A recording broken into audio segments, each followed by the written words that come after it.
figur yang potensial, punya elektabilitas tinggi, tapi tidak bisa terakomodir ya. tidak bisa terakomodir. Dan juga kita flash balik beberapa hari sebelumnya bahwa putusan MK ya merubah peta. Ya, merubah peta koalisi juga. Peta koalisi. Ya. Ya, jadi termasuk Kim. Ya.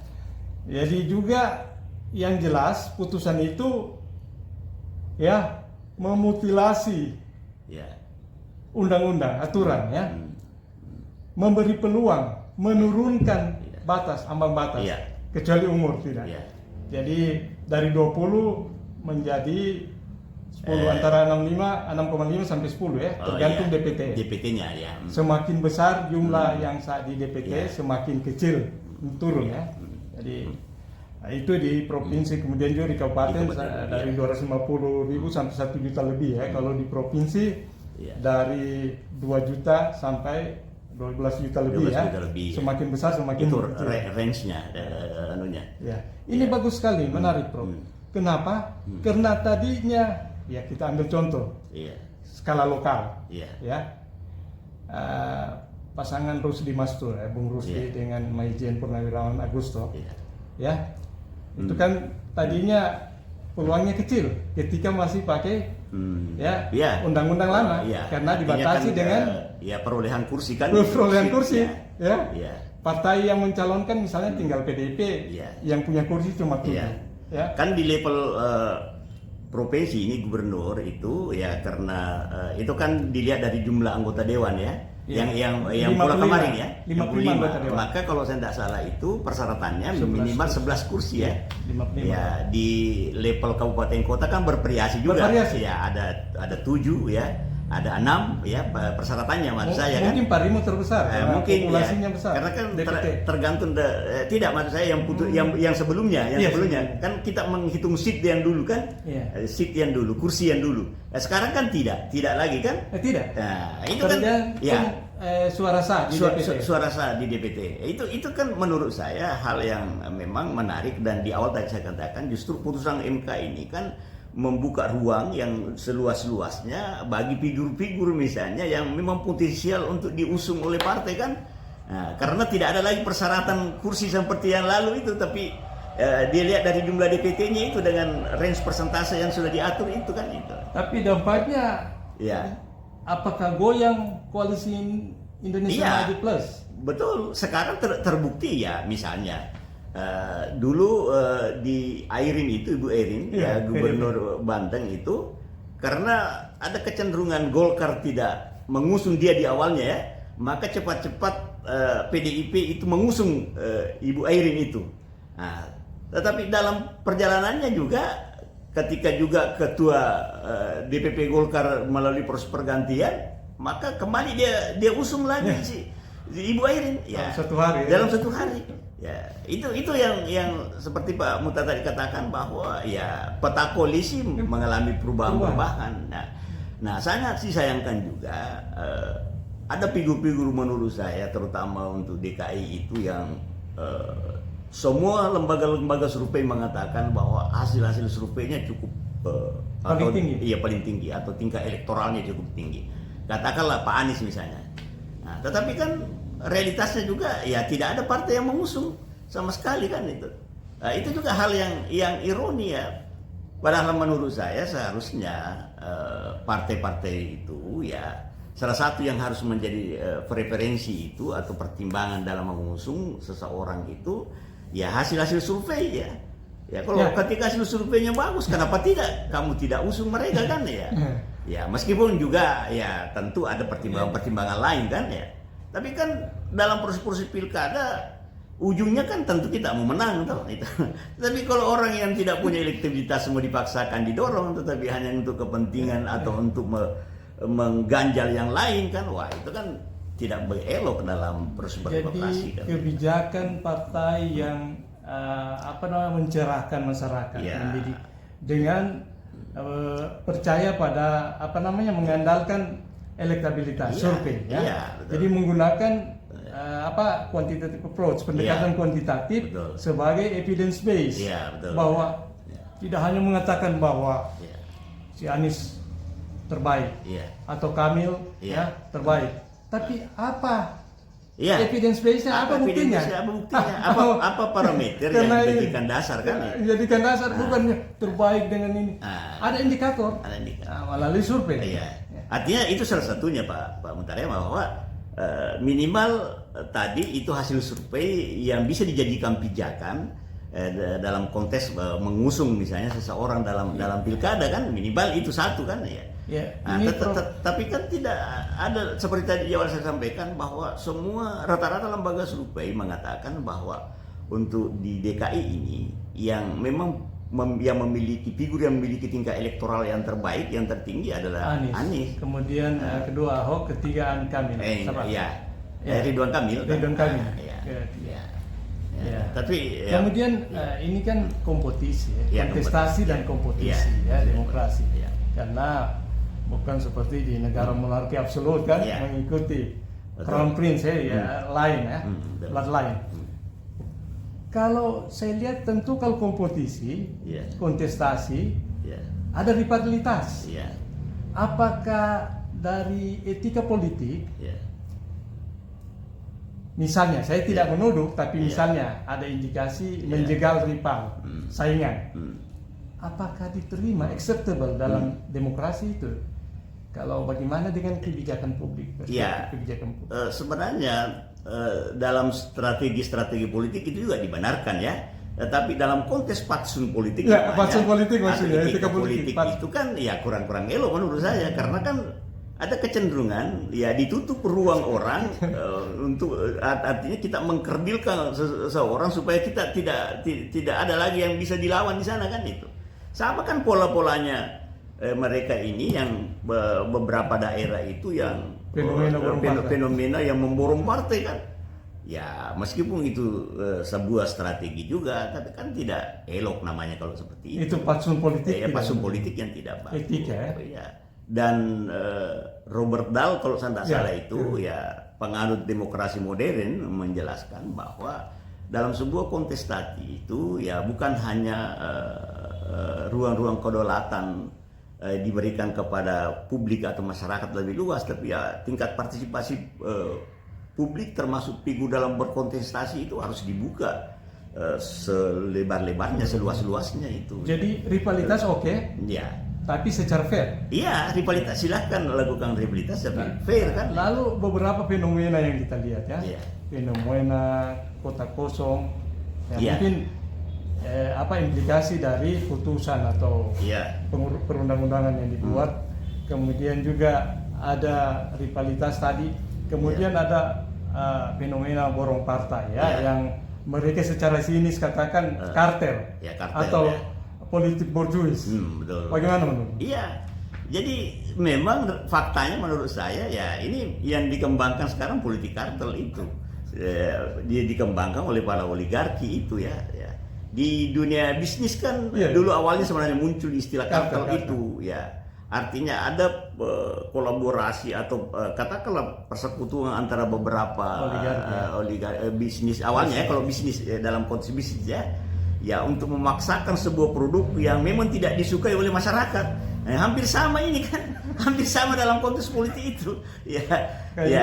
Ada persekongkolan para elit-elit politik itu untuk membangun sebuah oligarki dan koalisi itu tadi untuk memaksakan masyarakat meskipun dia tidak kehendaki itu kan itu tidak kita lihat fenomena secara nasional misalnya mungkin di DKI atau di sini juga mungkin. Kalau DKI dari 12 parpol yang ada di parlemen, 11 di bawah. Tinggal satu PDIP. Oleh koalisi Indonesia Kim Plus itu. Tinggal satu PDIP yang jadi oposisi. Nah, kemudian kalau di sini kan juga saya kira yang dari 5 kursi di provinsi 11 kursi minimal tapi katakan kalau tidak salah 22 kursi lebih 22 kursi oleh AA dan AK Hanya saja memang hasil-hasil studi juga menunjukkan, dan itu juga menurut saya fakta-fakta realitas juga menunjukkan di lapangan bahwa tidak berbanding lurus itu secara kuantitas jumlah partai pengusung yang potensial, figur yang bisa maju makin banyak Timur Leste saja 0%, seperti Prof. Aminuddin bilang 0%, sehingga membuka inklusif kalau Pak Dr. Saran tadi bilang. Nah, tapi ada tapinya. Ini bisa mengancam soliditas Kim Plus. Ya misalnya Airin kan, kemarin Airinnya juga balik kan, balik ke Golkar, dari dukung PDIP, kemudian bukan cuma itu, lebih bagus lagi balik kan, karena Kim Plus. Nah, kita lihat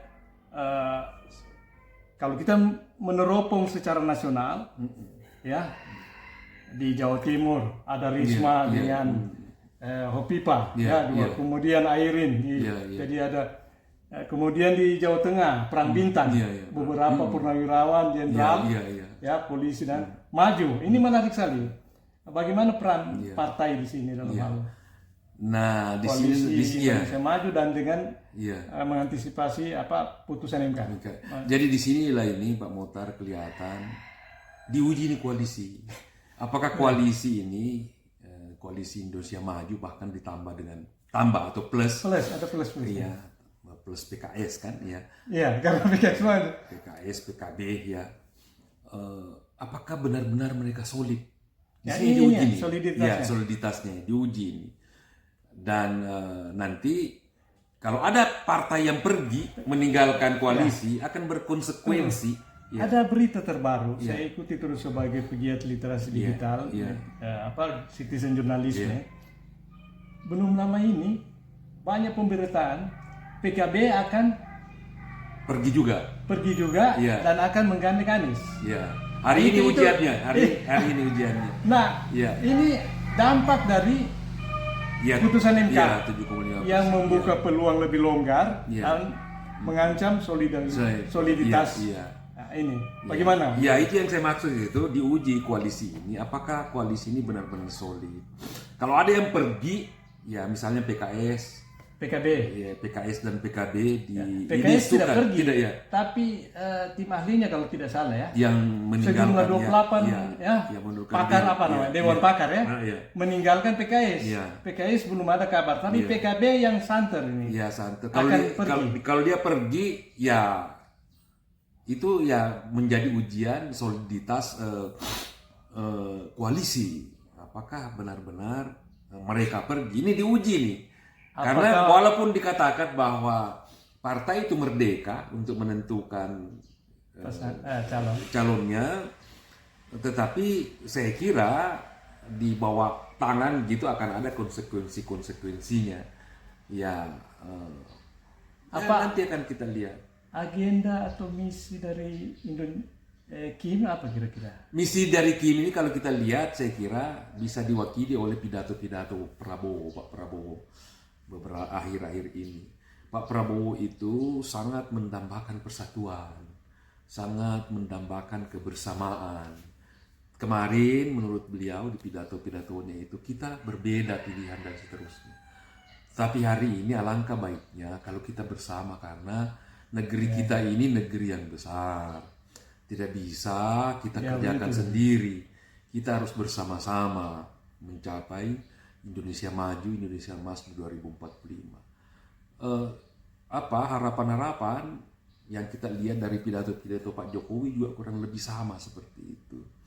Nah, sehingga kalau berpisah-pisah, ya kata Pak Prabowo, sulit kita mencapai kemajuan itu. Bahkan Pak Prabowo itu mengingatkan peran asing, kemungkinan peran intervensi negara-negara asing dalam memecah belah kita. Sehingga beliau menyatakan bahwa saya mengajak kawan-kawan partai ini, mari bersama-sama. Itu saya kira misinya Pak Prabowo, dan kita juga sebagai anak bangsa, saya kira misi itu mulia sekali ya, karena kebesaran satu bangsa itu dilihat dari kebersamaannya, dilihat dari persatuannya. Ada pandangan yang berbeda, Pak. Iya.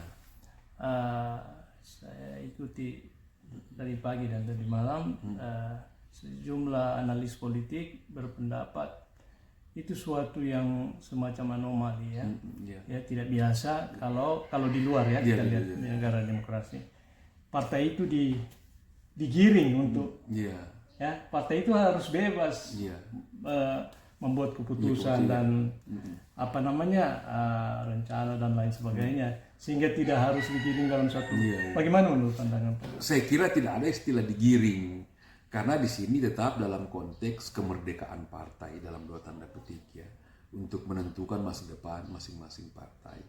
Tetapi partai-partai itu juga saya kira seperti kita ini menyadari bahwa memang persatuan, kebersamaan itu perlu dirajut dari perbedaan. Karena Pak Mohtar, kalau kita bersama, kita bersatu, bukan berarti tidak akan ada kritik di antara kita ini bersama. Saya kira secara ke dalam akan ada diskusi yang berbeda. Ya, lalu dari perbedaan itu nanti akan muncul kebersamaan, persatuan di luar, ya menjadi satu bahasa kita. Ya, apalagi namanya satu upaya kita untuk membangun. Jadi jangan saya kira itu kearifan lokal Indonesia Pak. Ya, sila ketiga persatuan Indonesia. Persatuan itu ada karena ada perbedaan. Ya, jadi kalau kita bersama dan bukan perbedaan itu adalah rahmat. Ya, dalam konteks Islam. Dalam kita bersama itu, di dalamnya silahkan ada perbedaan. Silahkan.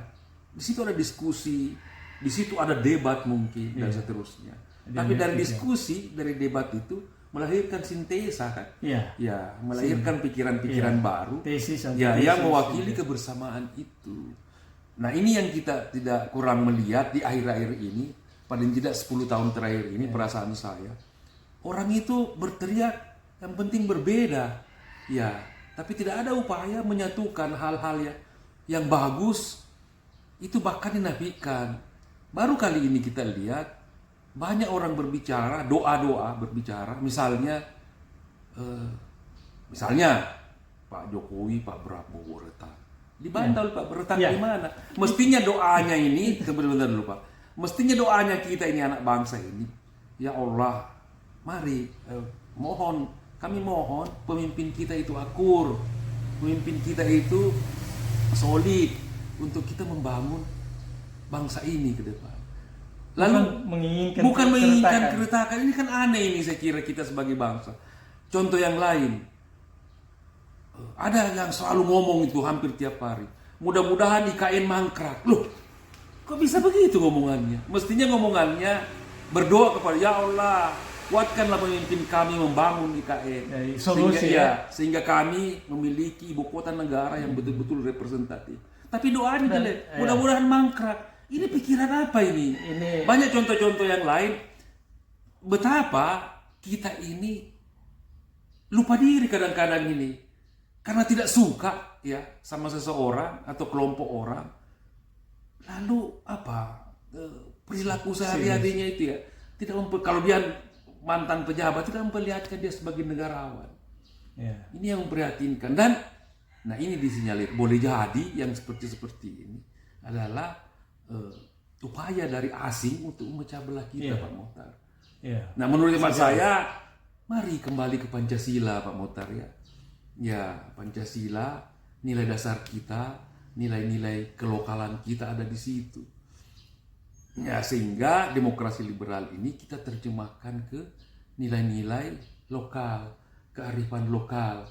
Bukan demokrasi liberal yang betul-betul lebih hebat dari Amerika. Karena rasanya per hari ini demokrasi kita yang kita anut ini lebih hebat dari Amerika. Terutama bukan kebebasan lagi tapi kebablasan. Memang bablas. Ya saya kira kalau di Amerika tidak apa-apa. Mereka demokrasi liberal yang kita kritisi, mereka bisa hina semua. Bahkan kemarin terjadi pembakaran bendera merah putih, siapa yang lakukan? Iya, di depan itu ya. Mahasiswa yang dituduh, kira-kira bagaimana? Iya, di depan. Ya apapun itu. Apakah itu demo kebebasan atau kebablasan? Kebablasan, apapun itu Pak Mohtar. Dibakar bendera di. Iya, kita prihatin karena mahasiswa saat itu dalam dua tanda petik sedang memperjuangkan merah putih. Saya kira bukan mahasiswa, bukan karena tapi terbakar itu bendera itu. Saya kira bukan mahasiswa. Semua seleksi, bahkan pertandingan olahraga sekalipun, harus syaratnya di depan umur sekian, bukan pada saat dia nanti di belakang. Itu keliru menurut saya. Hukum Loh, itu iya. cara, ya, hukum tata Syarat negara. calon itu di depan di tempatnya. Ya, Prof. Iya. Terima kasih, saya sudah terbuka perspektif secara kalau kontestasi di DKI ya. Kemudian bagaimana kalau lokal Ya Sulawesi gimana? Tengah? Kenapa lo kalian? Sekarang kan yang sudah Supaya pasti tidak- dua pasang ya, head to head nanti kemungkinan.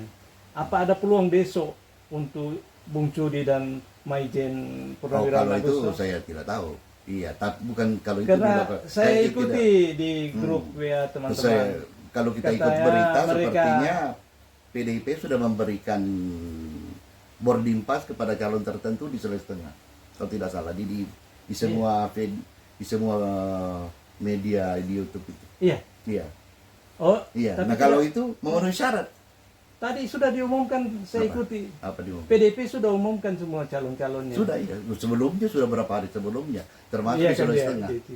Yang di Yang masuk. Iya, yang di Sulawesi Tengah sudah masuk sebelumnya dan di acara itu. Iya, iya, PDP. saya lihat. Yang belum masuk pada waktu di acara itu di DKI Jakarta.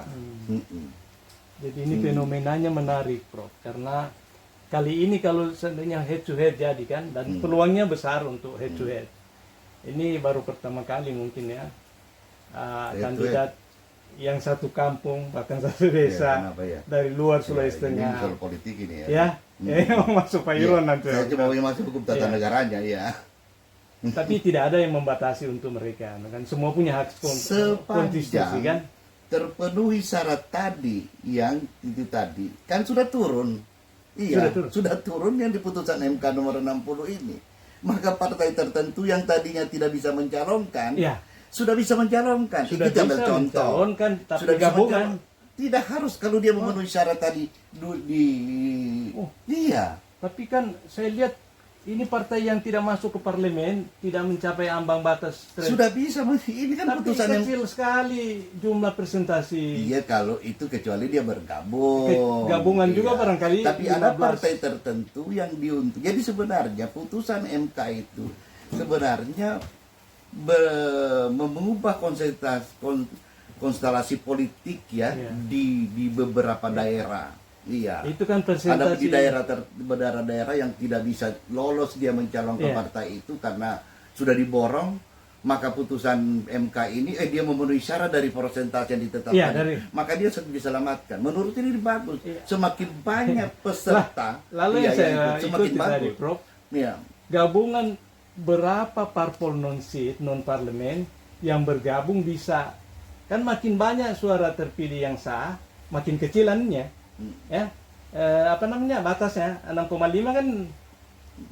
Jadi itu harus dilihat berapa jumlah penduduk di 6,5%. DPT kita. Ya, di samping itu saya tidak tahu hitungannya itu. dia gitu hitung ya. dari Tapi sampai kalau saya 2 lihat juta. kalau 2 juta, 6 PDIP juta. di Sulawesi Tengah itu sudah bisa. Sama dengan di Jakarta PDIP. Bisa sendiri ya? Sudah. Tanpa Iya, sepertinya sudah bisa. Tapi tunggu, Prof tidak ikuti. Enggak tahu lah.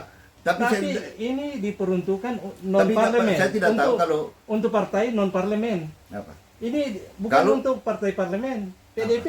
PDIP kan partai parlemen, dia tidak. Itu yang revisi kemarin kalau Pak Prof bisa ikuti lagi. Iya. Dia bukan diperuntukkan untuk partai parlementer politika party, tapi untuk yang tidak masuk di parlemen, yang kecil-kecil ini 0,68, 0, Ya kalau tidak memenuhi sejumlah itu tidak bisa kecuali dia bergabung. gabungan. Iya. Tapi apakah bisa gabungan antara Nah. partai parlemen dengan yang non seat? Iya, tidak justru itu. Tadi yang saya lihat. Jadi makanya di angka-angka dia. Di angka-angka yang- iya, di angka-angka angka itu. Gabungan partai politik atau Yang non seat iya. dengan yang punya seat. Tadinya kan itu yang non seat itu reasoningnya dia itu bahwa ada partai politik ikut pemilu dan ada orang masuk ke bilik suara memilih karena jumlah tertentu yang tidak bisa dia lolos ke DPRD, Iya, maka tidak. iya. Nah, pertanyaannya Padahal- ini MK, loh, apakah dia ada orang memilih Dia dia, punya cuma hak. tidak lolos? Ya tidak. Makanya suara yang itu diakomodir ya. Makanya itu dihargai dia. Dihargai. Anda bisa menjadi peserta pemilu, iya, mencalonkan diri, bisa mencalonkan bisa mencalonkan pasangan calon Pasangan kepala daerah, mencalonkan. iya, dengan ketentuan syarat tadi itu. Iya. Iya. reasoningnya itu ya. Iya. Jadi masih tetap semangat partai politik atau gabungan partai politik, spiritnya masih itu. Jadi membacanya itu pasal 40 ayat 1 Iya, pasal 40. iya itu, iya. Nah, pasal 43 ini yang tadinya hanya partai yang memperoleh kursi, Yang memperoleh inilah kursi. yang dikoreksi. Bagaimana oleh dengan MK. yang non sip? Nah, sebenarnya sejarah dengan ini sudah pernah ada di pasal 59 ayat 1 Undang-Undang 32 2004. Di penjelasannya itu hanya dibilang bahwa di penjelasan pasal 59 ayat 1 di Undang-Undang 32 2004 itu hanya partai politik yang memperoleh kursi di DPRD itu sudah dibatalkan oleh MK dengan putusan nomor 005 tahun 2000. Itu yang perlu Iya. pencerahan Pak Prof. Nah, untuk sayangnya masyarakat. sudah ada putusan MK itu yang tidak beres ini. Ketika ada putusan MK itu DPR bersama Presiden mengubah lagi undang-undang pilkada, ya tahu dari semua ada Perpu sebelumnya itu pas semua dan undang-undang nomor 10 dia tancapkan lagi norma yang sudah dilarang atau yang sudah pernah dinyatakan tidak berlaku oleh tidak mengikat oleh putusan MK. Dia hidupkan kembali. Lalu pihak mana yang diuntungkan? Kenapa? Pihak mana yang diuntungkan kalau terjadi macam tadi amandemen? Kalau revisi? menurut saya yang diuntungkan adalah masyarakat luas. Semakin banyak pilihan-pilihan, iya, semakin bagus. Makanya kalau saya belum puas saya putusan MK ke depan. Putusan MK threshold itu 0. Timur Leste begitu. Iya. Di Timur Leste? 0 itu baru memberi kesempatan. Itu yang Prof. Itu Yusril. baru bilang bahwa pemberian jaminannya kan ada di konstitusi. Iya, ada jaminan di pasal 28 Jadi, ayat berapa itu huruf apa itu bahwa setiap orang harus memperoleh kesempatan yang sama di dalam ada Jadi jaminan. semua yang potensial, yang qualified bisa mencalonkan. Kalau 0 tadi kan? Nah, apa dampak yang seperti begini? Kita lihat. Di Banten kita ikuti tadi, Airin. Iya. Iya kan? Golkar, kader Golkar. Jadi gagal juga partai politik melakukan kaderisasi. Masa ada partai? Kader Golkar. Fungsinya partai politik kalau kita baca fungsi Pengkaderan. partai melakukan kaderisasi. Tapi kenapa ada kader lari ke diusung PDP. oleh partai yang PDP. lain? Disinilah. Tapi masih sudah banyak yang PDP sudah. iya, calon itu. Tapi yang mereka kader apa? ributkan kan kader Iya. Golkar. Nah, disinilah kita ini jadi masih harus ditata kembali. Bukan cuma persoalannya tentang partai politik, makanya banyak kali anggota Polri itu jadi pindah-pindah apa itu kutu loncat apa istilahnya kalau mau disebut begitu. Yang tidak pernah terjadi di luar negeri. Ya, itu keunikan Iya. politisi di Indonesia. Makanya kita tunggu Lalu kemarin. Prof, ada teman-teman di platform media sosial bilang politik borju ya. Apakah ini termasuk politik borju yang menguasai semua partai atau memang membuka Iya. peluang Bukan untuk sama kan pengertian itu koalisi. kartel politik apa itu memborong semua wilayah teman-teman. iya. Nah kalau politik sudah ya. begitu praktik berdemokrasi itu tidak sehat Iya, sehat. karena hanya segelintir partai yang diberi kesempatan untuk ikut partai politik.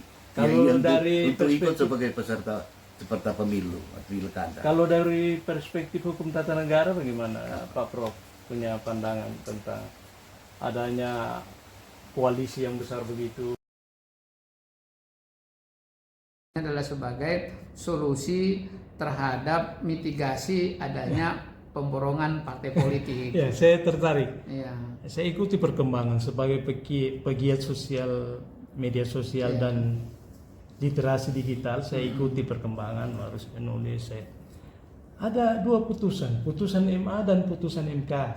Ya, yang sekarang menarik. Iya. Dua putusan yang betul. terkait Putusan MA itu kan sebenarnya terkait dengan usia. usia ya, batas usia calon ya. Kalau Mahkamah Agung memutuskan bahwa usia calon itu dihitung itu pada saat pendaftaran. pelantikan. Pada saat pelantikan. Oh iya, itu yang dimaksud. Nah, saat pelantikan memang undang-undang PKPU pencalonan sebelumnya yang dibuat oleh KPU itu kan uji materi materi ya. di Mahkamah Judicial Agung gitu review. ya. Jadi kalau pengujian peraturan perundang-undangan itu di bawah undang-undang, maka ini menjadi kewenangan Mahkamah Agung. Gitu.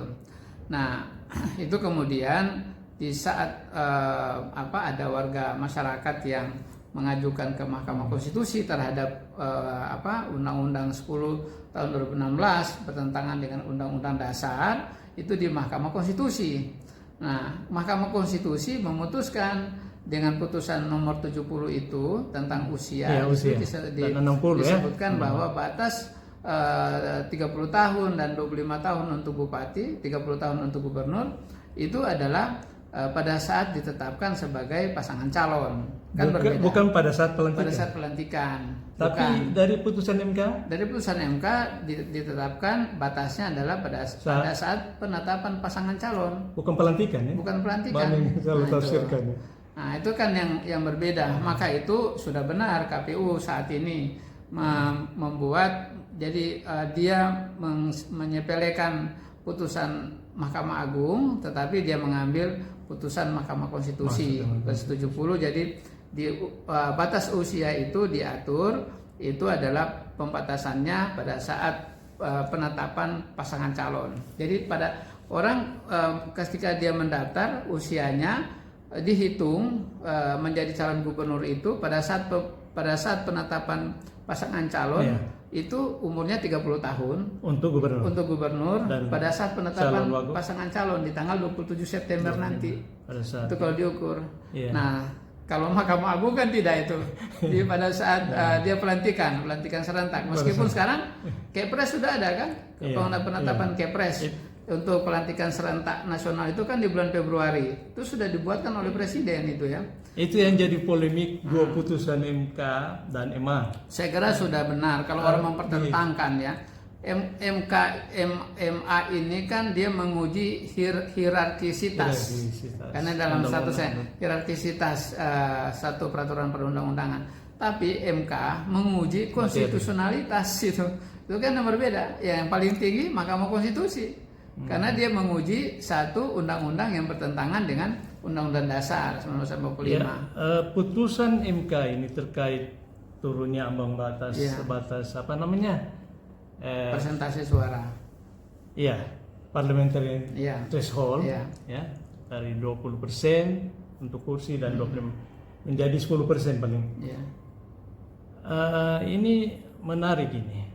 Apa ada kaitannya dengan yang calon independen? Katanya calon independen juga aturannya mirip dengan hampir sama sih. Jadi di dalam norma Undang-Undang 10 tahun 2016 itu kan sebenarnya prinsipnya ada dua jalur pencalonan. Jalur yang diajukan oleh partai politik dengan jalur perseorangan. Nah, batas calon perseorangan juga kan hampir sama dengan putusan Mahkamah Konstitusi itu. Cuman yang membedakan itu ya, kalau yang persentasenya itu langsung oleh partai politik. Tapi kalau perseorangan sebenarnya berat itu. Karena dia harus mencari warga ulang. Mencari warga ulang untuk mendapatkan dukungan. Tapi kalau jalur partai politik ini kan tidak, dia memang karena hasil pemilu terakhir. Saya foto Pak Ketua. Jadi dengan adanya fenomena borong partai, ya kita lihat ada sampai 12 partai di DKI itu, dari 12 partai 11 di borong ya.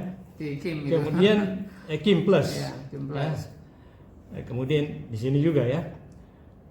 Kemudian ada calon independen,